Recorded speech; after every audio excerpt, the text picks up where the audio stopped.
Hello, everybody. My name's Robyn O'Neill. You're listening to the earliest episodes of me reading stuff. And in these early days, I was recording into an iPhone from my bathroom floor. Don't ask me why. I just do shit like this all the time. So anyway, they're a little rough around the edges. If you don't like it, I promise you'll like the newer ones better. So go ahead and listen. See how horrible I was. It's okay. I'm okay with exposing myself.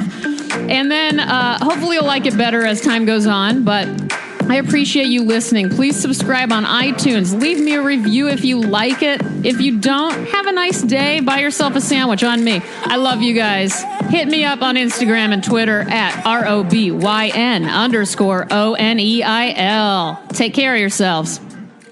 Oh no, look who's back. Hi guys, good morning. How is everyone? How are your mom and them? That's a phrase I learned in East Texas. How your mom and them? I'm doing all right. To begin, I just want to start with a little order of business, which is not something I would normally do. So to make it more fun, I guess we'll do a little role playing. Let's pretend like we have some boring ass pantsuits on. We're sitting at a conference table with bagels, and donuts and some cheap mini orange juices are over there to the side, the ones that taste like battery acid. Napkins that are more like toilet paper. They're so thin and worthless. I hate those napkins. 3/4 of you assholes probably won't stop looking at your phones, but I don't even sweat it because I know you can multitask. And then I start clearing my voice and saying good morning. And then I ask you to take out your notebooks and write down natbrut.com. natbrut.com. This is a biannual journal of art and literature, and it aims to promote equality in all creative fields and inclusivity. Some of you may remember when not so long ago, I was invited to Harvard to join some really badass female writers and comedians on a panel discussing gender disparities in the arts. Well, that was an event created and hosted by these tremendous people who are behind NatBrut, and it was a fantastic and revealing conversation. It's a vital one. So if you care about the arts at all, and we've really already established that you do because you listen to me read poetry on here twice a week, things like this and what I read wouldn't be at all possible without journals like this one throughout centuries and centuries of bringing things to the public eye, and supporting poets and writers and artists. So please head over to natbrut.com and link to their Indiegogo campaign for a mere, I can't remember, $25 around there. You'll actually get their upcoming issue number 6. And guess who's in that issue? Me, baby. I wrote a short essay about my drawing professor from college. His name is Lee Baxter Davis, and I am pretty proud of it. So please consider, NatBrut really does, they represent what could hopefully be a responsible future for art and literature, because it certainly isn't now, and I won't get into that too much. I would love to just recite to you everything we talked about at Harvard that day, but I'm trying to keep this under 7 minutes. Have you noticed I've upped it from 5 to 7, sometimes 8. I went over 10. My 10-minute one was everyone's favorite episode, so I don't know. Let's get into the poetry. Today, one of my friends who I've never gotten to meet in real life, Anthony Record, who is an artist and a musician. I knew I loved Anthony when I once posted a video of Jim Walsh. He is the father of Brenda and Brandon Walsh from Beverly Hills 90210.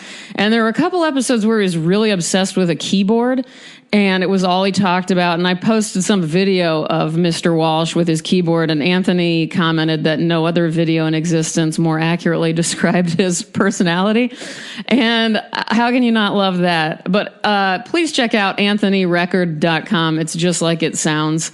Yeah, he's got a really badass last name. Can you imagine? Anyway, his paintings are incredible too, but he recommended that I read something from Theodore Roethke.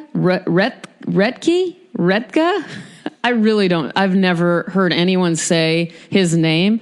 He's this hugely influential poet. I know that, but I don't know how to pronounce his name. It's Roethke. Roethke? Jesus, should I just repeat his last name and all its various possibilities for the next 3 minutes for you? Anyway, oh my God, he breaks my whole body apart when I read him. Roethke died I think he died in his friend's swimming pool sometime in the 60s. He had a heart attack in there. I'm going to read you my favorite poem by him. It's called Elegy for Jane, my student thrown by a horse. I remember the neck curls, limp and damp as tendrils, and her quick look, a sidelong pickerel smile, and how, once startled into talk, the light syllables leaped for her, and she balanced in the delight of her thought, a wren, happy, tail into the wind, her song trembling the twigs and small branches. The shades sang with her, the leaves, their whispers turning to kissing, and the mold sang in the bleached valleys under the rose. Oh, when she was sad, she cast herself down into such a pure depth, even a father could not find her. My maimed darling, my skittery pigeon, scraping her cheek against straw, stirring the clearest water. My sparrow, you are not here, waiting like a fern, making a spiny shadow. The sides of wet stones cannot console me, nor the moss, wound with the last light. If only I could nudge you from this sleep, my maimed darling, my skittery pigeon. Over this damp grave, I speak the words of my love. I, with no rights in this matter, neither father nor lover. Ooh, the killer line there for me is I, with no rights in this matter. Thank you, Anthony. Thank you for always making me laugh and always impressing me with your work. All of you guys impress me. Come fuck with me over on Twitter and Instagram. My handle is ROBYN_ONEIL. I'll also tweet the link to Nat Brute for you today. So head over there, check that out. Have a wonderful day, wonderful weekend. Stay happy, healthy, inspired, and have fun. Goodbye, guys.